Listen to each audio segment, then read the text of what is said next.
Halo kawan-kawan, terima kasih sudah klik video ini. Kali ini aku akan bagikan tips dan trik lulus seleksi CPNS. Jadi video ini sebenarnya dilatar belakangi oleh beberapa pesan yang masuk ke sosial media aku yang nanyain gimana caranya buat lulus seleksi CPNS, apa aja strateginya, dan persiapan apa aja yang perlu dilakukan. Nah, mungkin nanti setelah video ini keluar, aku bakal proses beberapa video lainnya untuk buat serangkaian pembahasan soal-soal nantinya. Nah, teman-teman, ketika aku ditanyakan pertanyaan ini, aku akan flashback ke beberapa 2 tahun belakangan ketika aku mulai memahami kenapa sih aku mau coba CPNS gitu. Jadi aku memulainya dengan merenung dengan artinya aku bertanya dulu pada diriku sendiri gitu. Aku berdialog dengan diriku sendiri ya. Jadi kayak ngerasa ini ya, kayak lagi denger lirik lagu gitu. Jadi aku ngobrol atau merenung lah bahasanya, kenapa aku mau coba CPNS gitu. Kira-kira dengan kondisi sekarang, apakah aku akan bisa atau tidak gitu melewati segala plus minusnya ketika menjadi CPNS gitu. Nah, ini juga membantu aku untuk mengenal diriku sendiri lewat kelemahan dan kekuatan yang aku miliki. Nah, saat aku sudah final nih, oke, aku mau jadi CPNS. Nah, artinya aku harus memahami aku akan mengikuti serangkaian seleksi di mana sainganku nantinya itu akan melakukan persiapan yang sama denganku. Jadi aku berpikir, apa sih bedaku dengan sainganku supaya skorku itu bisa lebih unggul. Nah, ini yang dinamakan dengan strateginya. Nah, kemudian yang perlu di-highlight juga adalah perbanyak membaca. Aku suka sekali ngupdate. Jadi aku follow tuh semua akun Instagram, akun Twitter, akun sosmed yang berkaitan dengan pelaksanaan CPNS ini. Fungsinya apa? Buat aku mendapatkan informasi yang valid dari situs resminya gitu. Jadi informasi yang aku terima pun bisa dipercaya gitu. Nah, kemudian ini paling penting nih, baca regulasi atau peraturan yang dikeluarkan pemerintah sebaik mungkin. Nah, ini sering sekali ditanyakan sama aku, soalnya gimana sih Lamtiur? Soalnya tentang apa aja ya gitu. Nah, kalau ini sebenarnya pertanyaannya tricky teman-teman. Nah, trickinya itu dimana? Karena bisa jadi kisahku ketika mengikuti ujian punya relevansi yang tinggi gitu saat ini, atau bisa jadi di 10 tahun mendatang cerita atau pengalamanku tentang soal itu udah tidak relevan di 10 tahun yang mendatang. Kenapa? Karena pemerintah pasti terus akan update soal-soalnya mengikuti perkembangan zaman. Jadi kita memang perlu banyak membaca. Nah, apalagi terkait dengan peraturan pemerintah, yaitu Permenpan RB nomor 27 tahun 2021 tentang pengadaan pegawai negeri sipil. Ini peraturan terbaru yang memuat serangkaian proses termasuk juga dengan informasi soal-soal materi-materi yang ada di soal-soal seleksi kompetensi dasar ataupun bidangnya. Nah, ini dia aku cuplik di pasal 35, itu ada TWK, TIU, dan TKP. Jadi kita berangkatnya itu dari sini dulu teman-teman. Jadi waktu memetakan persiapan kita harus tahu dulu kita memetakan itu berangkat dari mana. Jadi itu berangkatnya dari sini, TWK, TIU, TKP. Nah, TWK itu tes wawasan kebangsaan itu juga ada dimuat di Permenpan RB nomor 27 tadi.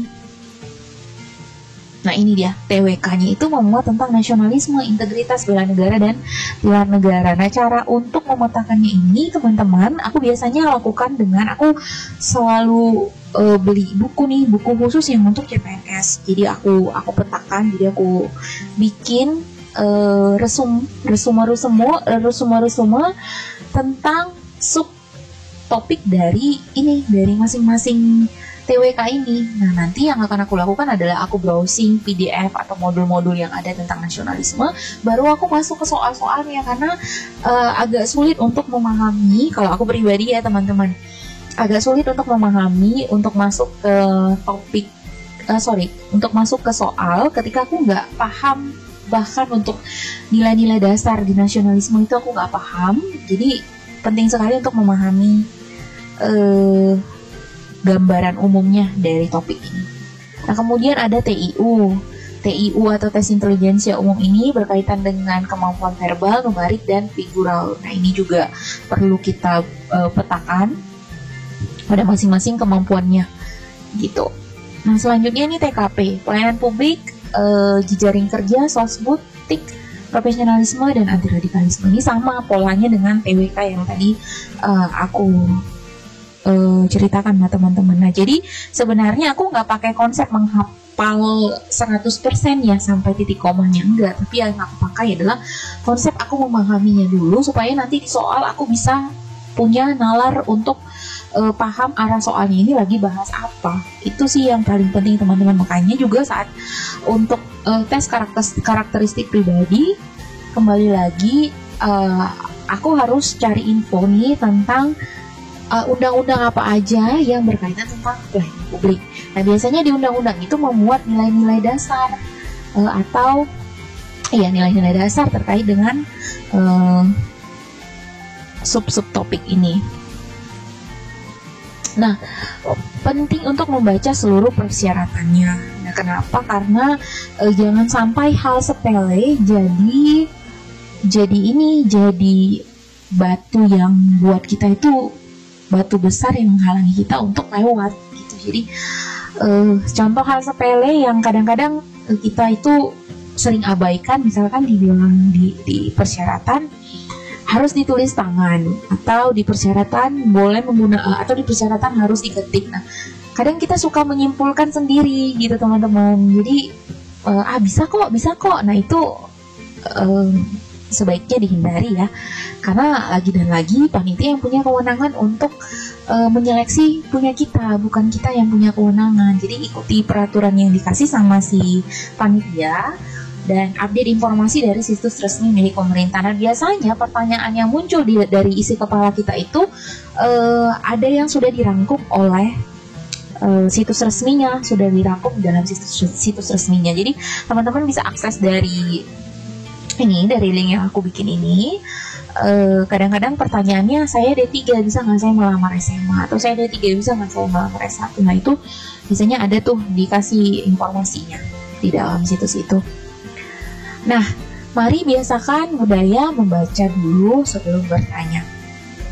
Jadi kalau udah lakukan persiapan, apa yang langkah selanjutnya?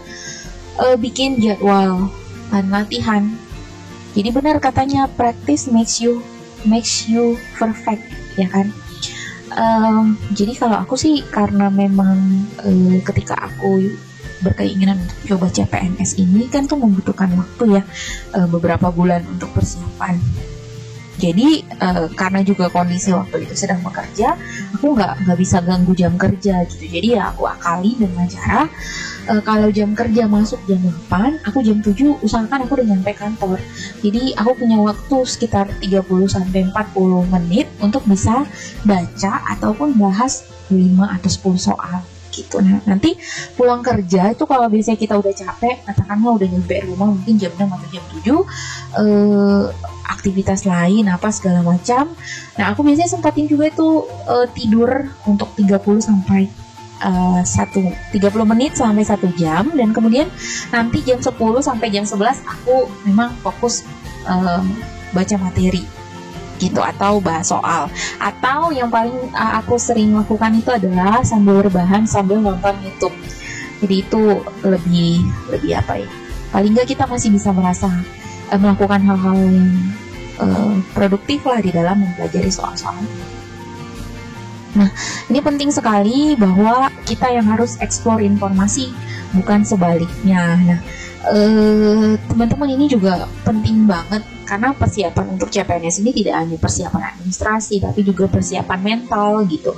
Artinya ketika kita cari informasi, jangan terburu-buru, catat tanggal-tanggal penting, tapi juga jangan deadline banget gitu. Misalkan tanggal 30 terakhir, nah kita baru tanggal 29 aku siapin berkas. Nah, nggak seperti itu juga sih, karena kadang-kadang ada aja kendala ketika kita melengkapi berkas. Jadi jangan terburu-buru, catat tanggal-tanggal penting. Jadi kita punya waktu untuk mengeksplorasi informasi dari formasi yang kita mau ngamar, ataupun mengeksplorasi instansi yang akan kita tuju. Nah, biasanya aku tuh catat nih nanti dengan latar belakang pendidikanku seperti ini, aku mau lamar instansi apa aja ya, formasi apa aja ya. Kadang-kadang aku cari, oh ini kerjanya ngapain gitu.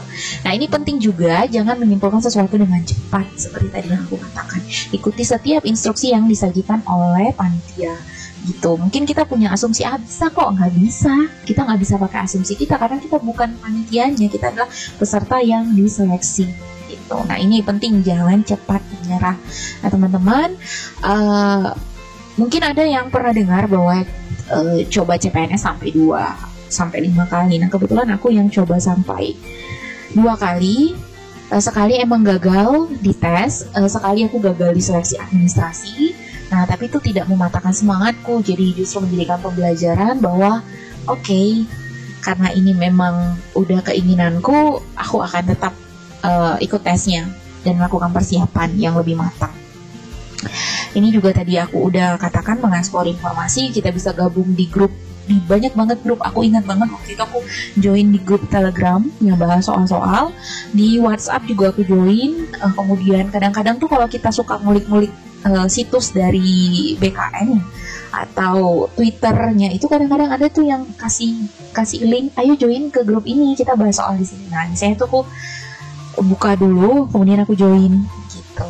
Nah, ini persiapan dengan cara kamu, tapi dengan konsisten teman-teman. Nah, ini disclaimer juga kalau setiap yang aku kerjakan ini, persiapan yang aku lakukan sebelumnya itu mungkin bisa jadi berbeda dengan teman-teman yang udah lulus sebelumnya. Nah, tapi aku mau sampaikan di sini yang versinya aku, bahwa aku percaya banget kalau kita konsisten dan persiapkan dengan matang, kita punya bayangan modalnya nanti gimana gitu. Nah, ini paling penting teman-teman, berdoa dan minta restu orang tua.